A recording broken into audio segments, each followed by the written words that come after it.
Hello, everybody. Trying a new phone angle here. Trying to see if I can. All right. So, today is Tuesday. So we're going to do another Tips and Tricks Tuesday. Today I wanted to talk about, Sarah's got the, get all my ums out of here in the beginning, the new Christmas gift guide going on. And a lot of people, as you have noticed, are having issues with their pictures. Now, I am not all that great about pictures. I'm not. I don't take good pictures. I can tell you how to take good pictures. I just cannot accomplish it myself. I'm going to rotate my camera. Hold on. Sorry. Tried holding it that other way. It's not working for me. Can't look in the right spot. So, we're talking about pictures. Now, a couple of weeks ago, I talked about how your fifth picture could be a product example, especially with the holidays coming up. You can show some kind of gift wrapping option you have. Something else that I'm noticing a lot of people don't really come across well in their pictures is sizing. So there are basically two types of people that are customers. There are the people that buy strictly from your pictures and your pricing, which is me.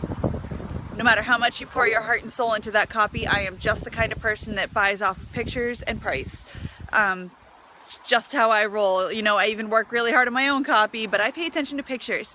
So you need to answer as many questions for me in your pictures before I can even have the chance to ask them. So I need to know, a lot of people make paintings or wood signs. I need to know what is on the back side of that wood sign. How does it hang? Does it come with an alligator clip? Does it have a wire that I hang on it? Is it just a frame, so I put a nail in the wall and rest the frame on it? Anyway, that wasn't my point. But my point is showing the scale of your item is something I wanted to go over today. Because there are lots of people that they'll crochet something and it's only like this big, or it's a coaster or something, but when you see it on just a white background, or next to a pair of knitting needles, which is fine, that's great photography. You want to have stuff on a white background if it's a colorful item or something that's highly patterned. I'm sorry, my nose is like incredibly itchy today. I don't know what my problem is. But when you have just a picture of a white background and a square item, I have nothing to reference for scaling. Now, I don't know, I'm kind of a nerd. I'm a really big nerd. Like, dorkiest of the dorkiest. Play World of Warcraft, Star Trekky here. I don't know how many of you go on a site called Imgur. It's kind of like 9gag, only different. But Imgur has all of these funny things that they say, and every time they post something, they, like, if they found a really big beehive or something and they show a picture of it, they always link banana for scale. It's kind of an old looking banana, probably should have been eaten yesterday.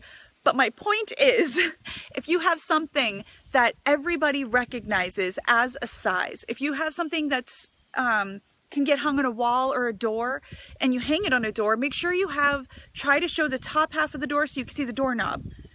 Because that shows the scale. Everybody knows how big a doorknob is. But if you just show something hanging on a wall with nothing else next to it, I have nothing to reference how big or small that item is. Now there's a girl, and she just posted the other day, and I love her shop, and I cannot remember her name, and I am terribly sorry because I have helped her a few times. She makes owl pillows. And I remember the very first time she asked for pricing help on her owl pillows, and I was like, these are priced really, really high. I was like, yes, they're beautiful, but I thought they were really high priced, and it was because all I was looking at was an owl on a white background. And then she showed the item on her couch, and it's because the owl is like 2 feet tall.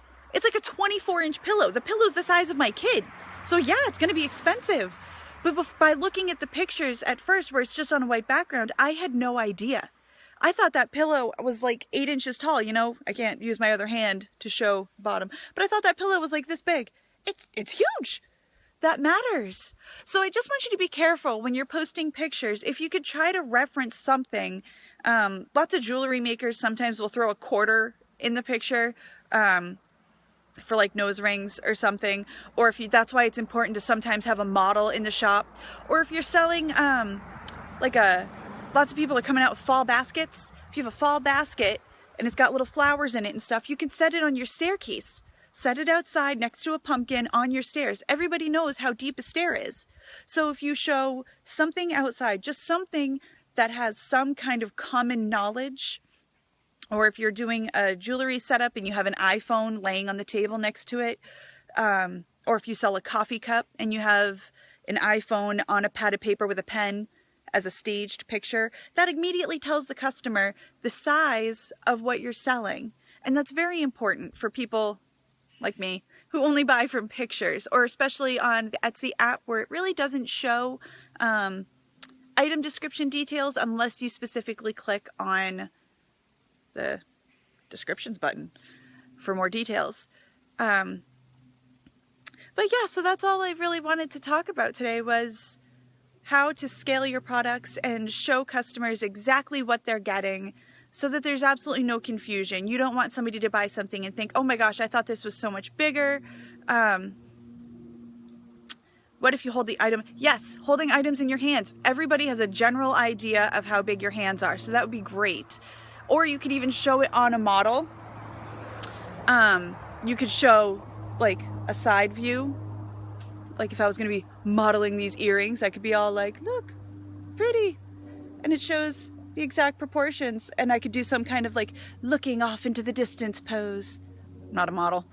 But anyway, that's a very good suggestion, is showing them on a person's. That's why it's also good if you do scarves or something to show it on a model, because you can show the kind of outfits you can wear with the scarf. You can show the type of personality that a person would have, or style, trend style that a person would have wearing a certain scarf, and they could be modeling it, and it immediately shows you how big it's gonna be. Speaking of earrings, I hope you guys don't mind. Well, it's not really an earring. I made this really cool thing and I kind of want to show it to you. And it's gonna be hard because I have to take my glasses off. But I thought that this was like the cutest thing ever, and I'm like half shameless. I'm not really promoting, but I just thought it was really cool if I can get it on. So this thing, okay, it's a little ear cuff. I thought it was kind of clever. Whoop, hold on. FYI, love your tips and tricks. Aw, thanks. I always hope that they're helpful. I always wonder if they're kind of like, if everybody already knows what I'm talking about, or if I just ramble on and make an idiot of myself. Either way. So I made this thing, okay? It's got an ear cuff, it's got a chain, it's a monocle. It doesn't have any glass or anything in it. I just thought it was really cute. Selling it as a costume thing, you know, in case you want to look like a dapper young chap. But yeah. So this, though, for scaling, if I was just to post a picture of this, nobody's going to know if I just posted this little circle.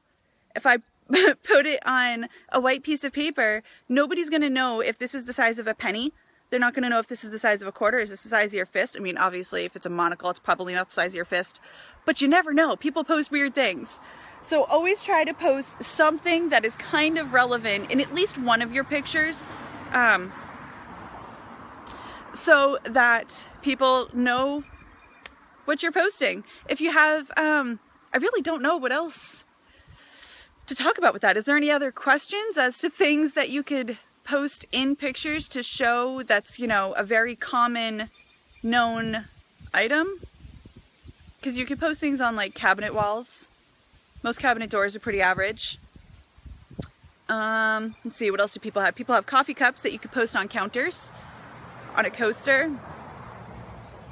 Blankets. Blankets would be a hard one because you got to give inches and stuff on that. But you could show it maybe draped out across a couch or a love seat, depending on whatever. If it's only like a 3 foot by 2 foot, and you show that it's on the top, like you have it draped over the top of the love seat, and then somebody can see that it would look cute in their house, or over a glider. If it's a baby chair or a baby blanket, you could put it on a rocking glider. And it just immediately shows, because there were lots of times when I went to go buy baby blankets for my kids, which I don't know why, because as soon as you have a baby shower, people flood you with baby blankets. You get 900 baby blankets. Don't know why I bought one for myself. Anyway, it immediately would show the customer that it's how big or small it is, because there were plenty of times when I bought blankets and I thought that they were adult size and they were not. And it's probably due to my lack of reading, which I probably should work on. But if you have any questions about things that you could use that are relative to your product, that is an everyday-ish item that people know the size of, feel free to leave any questions or comments. I hope you found this a little useful. Yeah, I don't know. Hope everybody's having a great Tuesday. Mine's been a little bit stressful. My toddler decided to get up at 5:30 this morning and then scream the entire time that he was supposed to be napping. It was wonderful. Anyway, they're out grocery shopping now, so I'm going to try to get as many orders done as I can while I have the house to myself for this blissful 30 quiet minutes. But please feel free to leave any questions or comments below, and I will try as hard as I can to respond to everybody in a timely manner. Hope everybody has a great Tuesday. All right, talk to you guys later.